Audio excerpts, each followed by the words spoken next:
شروع اللہ کا نام لے کر جو بڑا مہربان نہایت رحم والا ہے۔ الف لام را، یہ ایک پر نور کتاب ہے، اس کو ہم نے تم پر اس لیے نازل کیا ہے کہ تم لوگوں کو اندھیروں سے نکال کر روشنی کی طرف لے جاؤ، یعنی ان کے پروردگار کے حکم سے عزت والے خوبیوں والے مالک کے راستے کی طرف، یعنی اس اللہ کے راستے کی طرف کہ جو کچھ آسمانوں اور زمین میں ہے سب اسی کا ہے۔ اور ان کافروں کے لیے عذاب شدید کی وجہ سے تباہی اور بربادی مقدر ہے، جو آخرت کے مقابلے میں دنیاوی زندگی کو پسند کرتے اور لوگوں کو اللہ کے راستے سے روکتے اور اس میں کجی چاہتے ہیں۔ یہ لوگ بڑے دور کی گمراہی میں ہیں، اور ہم نے کوئی پیغمبر نہیں بھیجا مگر وہ اپنی قوم کی زبان بولتا تھا تاکہ انہیں احکام الہی کھول کھول کر بتا دے۔ پھر اللہ جسے چاہتا ہے گمراہ رہنے دیتا ہے اور جسے چاہتا ہے ہدایت دیتا ہے، اور وہ غالب ہے، حکمت والا ہے۔ اور ہم نے موسیٰ کو اپنی نشانیاں دے کر بھیجا کہ اپنی قوم کو تاریکیوں سے نکال کر روشنی میں لے جاؤ اور ان کو اللہ کے دن یاد دلاؤ، اور اس میں ان لوگوں کے لیے جو صابر و شاکر ہیں نشانیاں ہیں۔ اور جب موسیٰ نے اپنی قوم سے کہا کہ اللہ نے جو تم پر مہربانیاں کی ہیں ان کو یاد کرو، جبکہ اس نے تم کو فرعون کی قوم سے رہائی بخشی، وہ لوگ تمہیں برے برے عذاب دیتے تھے اور تمہارے بیٹوں کو مار ڈالتے تھے اور تمہاری لڑکیوں کو زندہ رہنے دیتے تھے، اور اس میں تمہارے پروردگار کی طرف سے بڑی آزمائش تھی۔ اور جب تمہارے پروردگار نے تم کو آگاہ کیا کہ اگر شکر کرو گے تو میں تمہیں زیادہ دوں گا، اور اگر ناشکری کرو گے تو یاد رکھو کہ میرا عذاب بھی سخت ہے۔ اور موسیٰ نے صاف صاف کہہ دیا کہ اگر تم اور جتنے اور لوگ زمین میں ہیں سب کے سب ناشکری کرو تو بھی اللہ بے نیاز ہے، قابل تعریف ہے۔ بھلا تم کو ان لوگوں کے حالات کی خبر نہیں پہنچی جو تم سے پہلے تھے، یعنی نوح اور عاد اور سمود کی قوم اور جو ان کے بعد تھے، جن کا علم اللہ کے سوا کسی کو نہیں۔ جب ان کے پاس ان کے پیغمبر نشانیاں لے کر آئے تو انہوں نے اپنے ہاتھ ان کے منہوں پر رکھ دیے کہ خاموش رہو، اور کہنے لگے کہ ہم تو تمہاری رسالت کو تسلیم نہیں کرتے، اور جس چیز کی طرف تم ہمیں بلاتے ہو ہم کو اس میں بھاری شک ہے۔ ان کے پیغمبروں نے کہا کیا تم کو اللہ کے بارے میں شک ہے جو آسمانوں اور زمین کا پیدا کرنے والا ہے؟ وہ تمہیں اس لیے بلاتا ہے کہ تمہارے گناہ بخشے اور ایک مدت مقرر تک تم کو مہلت دے۔ وہ بولے کہ تم تو ہمارے ہی جیسے آدمی ہو، تمہارا یہ منشا ہے کہ جن چیزوں کو ہمارے بڑے پوجتے رہے ہیں ان کے پوجنے سے تم ہمیں روک دو، تو اچھا کوئی کھلی دلیل لاؤ، یعنی معجزہ دکھاؤ۔ پیغمبروں نے ان سے کہا کہ ہاں ہم تمہارے ہی جیسے آدمی ہیں، لیکن اللہ اپنے بندوں میں سے جس پر چاہتا ہے نبوت کا احسان کرتا ہے، اور ہمارے اختیار کی بات نہیں کہ ہم اللہ کے حکم کے بغیر تم کو تمہاری فرمائش کے مطابق معجزہ دکھائیں۔ اور اللہ ہی پر مومنوں کو تو بھروسہ رکھنا چاہیے، اور ہم کیوں اللہ پر بھروسہ نہ رکھیں حالانکہ اس نے ہم کو ہمارے دین کے سیدھے رستے بتائے ہیں، اور جو تکلیفیں تم ہم کو دیتے ہو اس پر ہم صبر کریں گے، اور اہل توکل کو تو اللہ ہی پر بھروسہ رکھنا چاہیے۔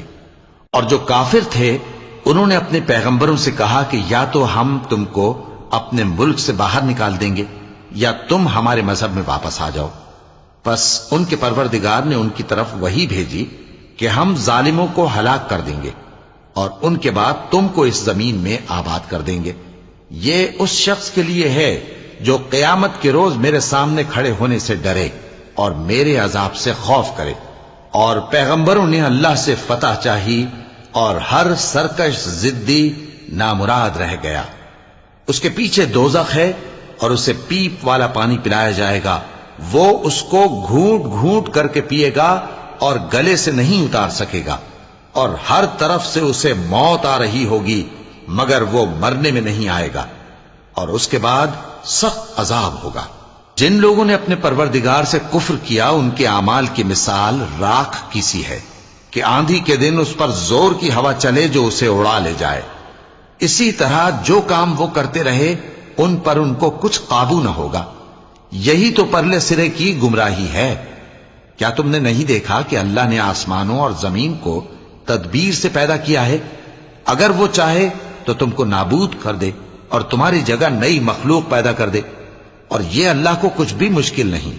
اور قیامت کے دن سب لوگ اللہ کے سامنے کھڑے ہوں گے تو غریب پیروکار بڑے بن بیٹھنے والوں سے کہیں گے کہ ہم تو تمہارے پیرو تھے، کیا تم اللہ کا کچھ عذاب ہم پر سے دفع کر سکتے ہو؟ وہ کہیں گے کہ اگر اللہ ہم کو ہدایت کرتا تو ہم تم کو ہدایت کرتے۔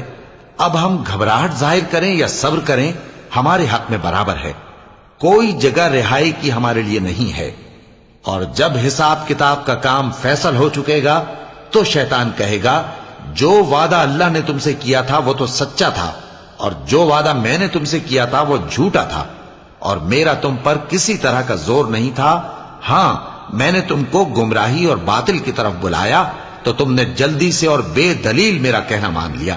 تو آج مجھے ملامت نہ کرو، اپنے آپ ہی کو ملامت کرو۔ نہ میں تمہاری فریاد رسی کر سکتا ہوں اور نہ تم میری فریاد رسی کر سکتے ہو۔ میں اس بات سے انکار کرتا ہوں کہ تم پہلے مجھے شریک بناتے تھے۔ بے شک جو ظالم ہیں ان کے لیے درد دینے والا عذاب ہے۔ اور جو ایمان لائے اور عمل نیک کرتے رہے وہ بہشتوں میں داخل کیے جائیں گے جن کے نیچے نہریں بہہ رہی ہیں۔ اپنے پروردگار کے حکم سے وہ ہمیشہ ان میں رہیں گے، وہاں وہ ہر ملاقات پر ایک دوسرے کو سلام کہیں گے۔ کیا تم نے نہیں دیکھا کہ اللہ نے کلمہ طیبہ کی کیسی مثال بیان فرمائی ہے؟ وہ ایسی ہے جیسے پاکیزہ درخت جس کی جڑ مضبوط ہو اور شاخیں آسمان میں پھیلی ہوں، وہ اپنے پروردگار کے حکم سے ہر موقع پر پھل لاتا ہو۔ اور اللہ لوگوں کے لیے مثالیں بیان فرماتا ہے تاکہ وہ نصیحت حاصل کریں۔ اور ناپاک بات یعنی غلط عقیدے کی مثال ناپاک درخت کی سی ہے کہ وہ زمین کے اوپر ہی سے اکھیڑ کر پھینک دیا جائے، اس کو ذرا بھی قرار و ثبات نہیں۔ اللہ مومنوں کے دلوں کو صحیح اور پکی بات سے دنیا کی زندگی میں بھی مضبوط رکھتا ہے اور آخرت میں بھی رکھے گا۔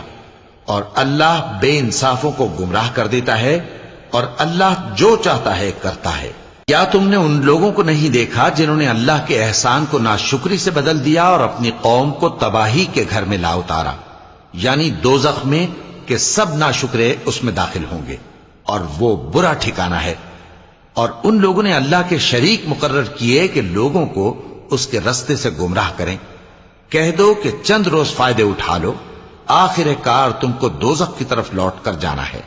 اے پیغمبر، میرے مومن بندوں سے کہہ دو کہ نماز پڑھا کریں، اور اس دن کے آنے سے پیشتر جس میں نہ اعمال کا سودا ہوگا اور نہ دوستی کام آئے گی، ہمارے دیے ہوئے مال میں سے پوشیدہ اور علانیہ خرچ کرتے رہیں۔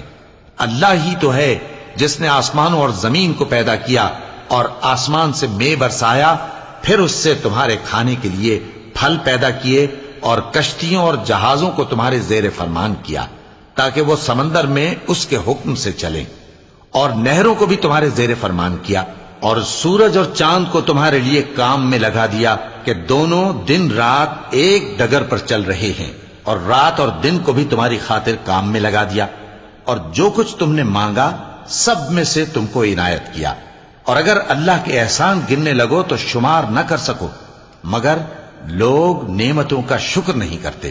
کچھ شک نہیں کہ انسان بڑا بے انصاف ہے، ناشکرا ہے۔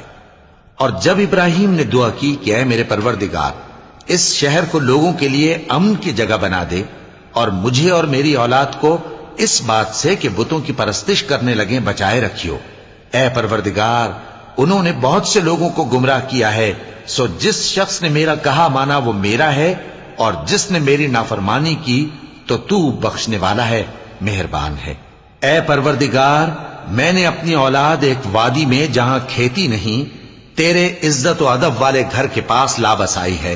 اے پروردگار، تاکہ یہ نماز پڑھیں، سو تو لوگوں کے دلوں کو ایسا کر دے کہ ان کی طرف جھکے رہیں، اور ان کو میووں سے روزی دیتے رہنا تاکہ تیرا شکر کریں۔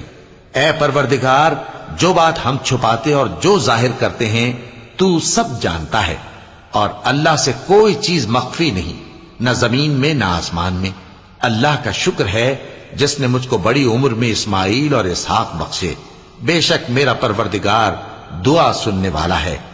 اے پروردگار، مجھ کو ایسی توفیق عنایت کر کہ نماز پڑھتا رہوں، اور میری اولاد کو بھی یہ توفیق بخش۔ اے پروردگار، میری دعا قبول فرما۔ اے پروردگار، حساب کتاب کے دن میری اور میرے ماں باپ کی اور مومنوں کی مغفرت کیجو۔ اور مومنوں، یہ نہ سمجھنا کہ یہ ظالم جو کام کر رہے ہیں اللہ ان سے بے خبر ہے۔ وہ ان کو اس دن تک مہلت دے رہا ہے جبکہ دہشت کے سبب آنکھیں پھٹی کی پھٹی رہ جائیں گی اور لوگ سر اٹھائے ہوئے میدان قیامت کی طرف دوڑ رہے ہوں گے۔ ان کی نگاہیں خود اپنی طرف لوٹ نہ سکیں گی اور ان کے دل مارے خوف کے ہوا ہو رہے ہوں گے۔ اور لوگوں کو اس دن سے آگاہ کر دو جب ان پر عذاب آ جائے گا۔ تب ظالم لوگ کہیں گے کہ اے ہمارے پروردگار، ہمیں تھوڑی سی مہلت عطا کر تاکہ ہم تیری دعوت توحید قبول کریں اور تیرے پیغمبروں کے پیچھے چلیں۔ تو جواب ملے گا، کیا تم پہلے قسمیں نہیں کھایا کرتے تھے کہ تم کو اس حال سے جس میں تم ہو زوال نہیں ہوگا؟ اور جو لوگ اپنے آپ پر ظلم کرتے تھے تم ان کے مکانوں میں رہتے تھے، اور تم پر ظاہر ہو چکا تھا کہ ہم نے ان لوگوں کے ساتھ کس طرح کا معاملہ کیا تھا، اور تمہارے سمجھانے کے لیے مثالیں بیان کر دی تھیں۔ اور انہوں نے بڑی بڑی تدبیریں کی اور ان کی سب تدبیریں اللہ کے ہاں لکھی ہوئی ہیں۔ گو وہ تدبیریں ایسی غضب کی تھیں کہ ان سے پہاڑ بھی ٹل جائیں۔ تو ایسا خیال نہ کرنا کہ اللہ نے جو اپنے پیغمبروں سے وعدہ کیا ہے وہ اس کے خلاف کرے گا۔ بے شک اللہ زبردست ہے، بدلہ لینے والا ہے۔ جس دن یہ زمین دوسری ہی زمین بنا دی جائے گی اور آسمان بھی بدل دیے جائیں گے اور سب لوگ اللہ کے سامنے نکل کھڑے ہوں گے جو یکتا ہے، بڑا زبردست ہے۔ اور اس دن تم گناہگاروں کو دیکھو گے کہ زنجیروں میں جکڑے ہوئے ہیں، ان کے کرتے تارکول کے ہوں گے اور ان کے چہروں کو آگ لپٹ رہی ہوگی، یہ اس لیے کہ اللہ ہر شخص کو اس کے اعمال کا بدلہ دے۔ بے شک اللہ جلد حساب لینے والا ہے۔ یہ قرآن لوگوں کے نام اللہ کا پیغام ہے تاکہ ان کو اس سے ڈرایا جائے اور تاکہ وہ جان لیں کہ وہی اکیلا معبود ہے، اور تاکہ اہل عقل نصیحت حاصل کریں۔